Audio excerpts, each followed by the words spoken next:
What's one of those classic games you can always reach to no matter how bad or good your day is? It's a game you can just always pop in and count on to help you escape the harsh realities of real life.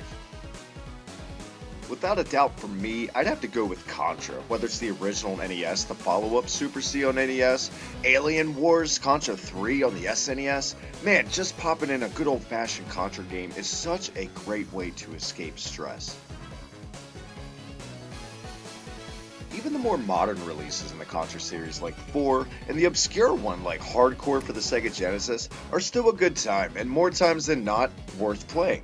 Today's game, Contra Legacy of War, released for the PSX, is definitely not in that category of Contra games.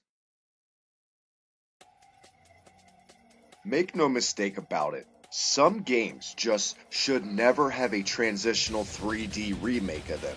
And Contra really didn't pan out well when jumping to the 3D environment.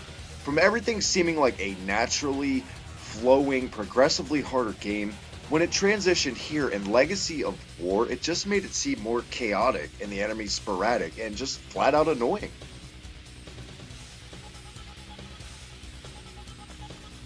Released in 1996, Contra Legacy of War once again takes a cue from Contra Hardcore on the Sega Genesis while featuring offbeat protagonist characters this go around. As opposed to a human, you can also be an alien and a robot. The best part about this game, flat out, is the character select screen.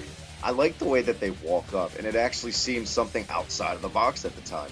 But that's where the fun stops. As soon as the game kicks in, it's immediately redundant. The difficulty's unbalanced as hell. What's another great thing about the Contra series, remember? Oh, the music! Oh, you like Contra music? Well, here, it sounds nothing like it. It's the most uninspired, boring, flat action theme you could possibly imagine in the mid-90s. Out of place, out of sight, out of mind, the soundtrack flat out sucks. Contra Legacy of War, in my opinion, will go down as one of the biggest busts and disappointments in the history of gaming. Hell, the game nearly killed the Contra franchise dead in its tracks. Thank God for the PS2 Contras and Contra 4 on the DS. Go play those, completely gloss over this, just pretend it doesn't exist. That's what I do. Until next time on HIBIKI QUICKIE, go play better Contra games.